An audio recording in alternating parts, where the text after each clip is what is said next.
saviez que le plastique est le troisième matériau de synthèse le plus fabriqué après le ciment et l'acier?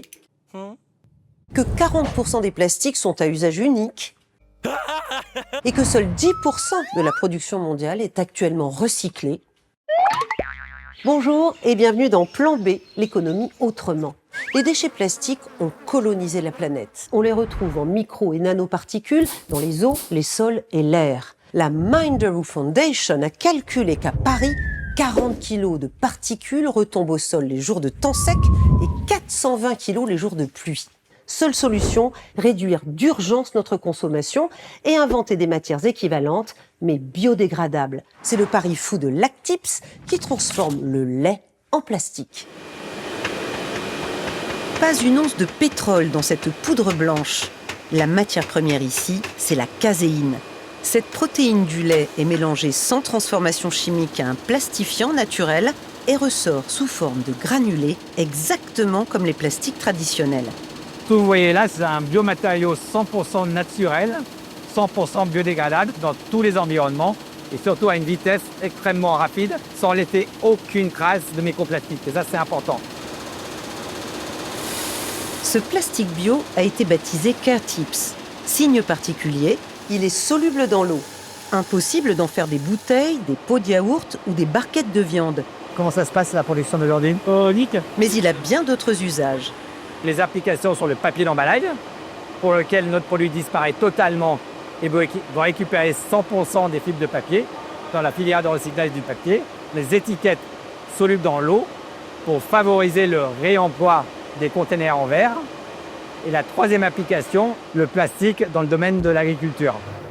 L'inventeur de ce matériau hydrosoluble, On va faire là un petit test de dissolution. c'est lui. Essuie-le bien et puis on va démarrer.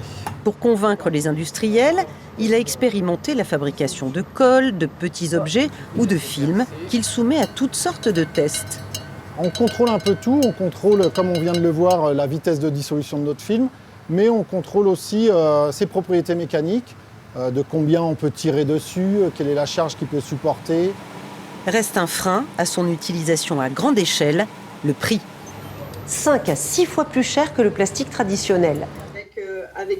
Guyenne Papier, client de l'usine, fabrique de la pellicule encollée à certains emballages papier. Sa présidente a dû adapter les coûts et le savoir-faire. On est très content. Il a fallu travailler à la fois le papier et le CareTips de Lactips pour éviter justement des écueils de papier qui gondolent, des écueils de papier qui se rétractent, des écueils de papier qui n'est pas plat. Parce qu'un imprimeur, lui, quand il imprime derrière pour livrer à son client, il lui faut un produit qui soit stable. Résultat, un surcoût final de 30%, amorti par Guyenne Papier et les fabricants finaux d'emballage. Et notre devoir à nous, c'est de leur proposer un produit qui est fonctionnel, qui passe bien sur machine et qui ne leur complique pas l'existence.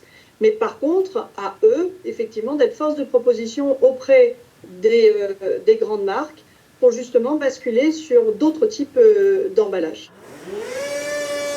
Le marché a le vent en poupe, poussé par les consommateurs et les nouvelles réglementations.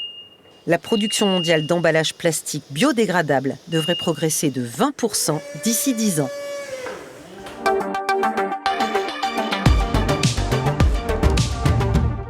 Un plastique non polluant, c'est compliqué ? Oui, le plastique, par essence, on va appeler ça un poly quelque chose, donc polystyrène, polyéthylène, mais en fait, il ne contient pas que son polymère. Pour avoir les propriétés que l'on veut, on va être obligé d'ajouter énormément de substances chimiques. Dans la composition des plastiques, il y a à peu près 16 000 substances chimiques. 25%, on le sait, sont dangereuses. Et pour 66% d'entre elles, on ne connaît pas les données de risque. Seulement 6% sont régulés. Ce n'est pas parce que c'est un plastique à usage quotidien que celui-là ne contiendra pas de substances problématiques. Le CareTips, c'est une initiative intéressante ? Je pense que c'est une innovation intéressante à partir du moment où on est bien sur de la bioressource, où on contrôle les additifs. Il ne faut évidemment pas qu'il y ait trop de transformation, puisqu'à ce moment-là, on aura un problème sur la fin de vie. Et il faudra qu'à chaque étape de transformation, on ait toujours cette même rigueur.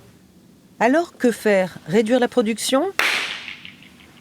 Oui, il faudrait réduire la production tout simplement parce que le flux de plastique n'est pas gérable. On en produit beaucoup trop pour imaginer pouvoir gérer sa fin de vie. Mais il faut aussi avoir la transparence de ce qu'il contient et pouvoir simplifier la formulation, c'est-à-dire réduire le nombre de substances chimiques qui rentrent dans la composition. Donc si on arrive à simplifier la formulation, le recyclage sera plus facile. Et ailleurs dans le monde, quelle solution à la pollution plastique? Au Kenya, Joseph Goussirou fait d'une pierre deux coups. Il débarrasse les lacs des jacinthes d'eau, très invasives, en extrait la cellulose et fabrique des emballages 100% biodégradables pour l'agriculture et l'alimentation.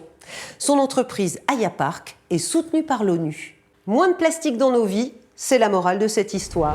Retrouvez tous nos plans B sur le site de France 24, YouTube, X, Facebook et mes pages LinkedIn et Instagram. Kwaheri!